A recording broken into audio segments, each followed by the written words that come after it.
ही कहानी आहे हिक माउ जी जंहिं तकलीफ़ूं सहंदे बि पंहिंजे पुट सां मुहबत कई।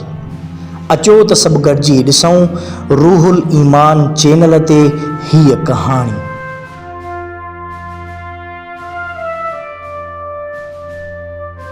हिकु छोकिरो पीउ जी वफ़ात खां पोइ पंहिंजी माउ खे ओल्ड हाउस में छॾे आयो ऐं मुसलसल ख़बरगिरी कंदो रहियो।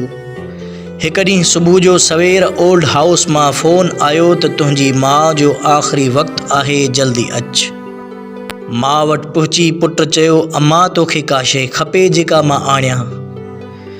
माउ चयो, पुट हिते हिन ओल्ड हाउस में थधे पाणी लाइ हिकु कूलर रखजांइ, छाकाणि त हिते सख़्तु गर्मी आहे ऐं हिते रहंदड़ माण्हू सख़्तु परेशानीअ में आहिनि। हितां जे कमरनि जूं टुटल दरियूं बि बदिलाइजांइ, छो त सर्दी में उतां काफ़ी थधि अंदरि अचे थी, ऐं सिहन में वण बि लॻाइजांइ त जीअं उन जी छांव में हितां वारा आराम कनि।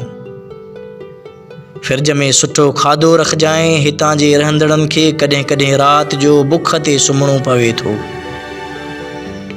पुट इहो सभु कुझु ॿुधी तइजुब मां चयो, अम्मा तूं दुनिया मां वञी रही आहीं ऐं मूंखे हिन सभ लाइ दरख़्वास्त करे रही आहीं,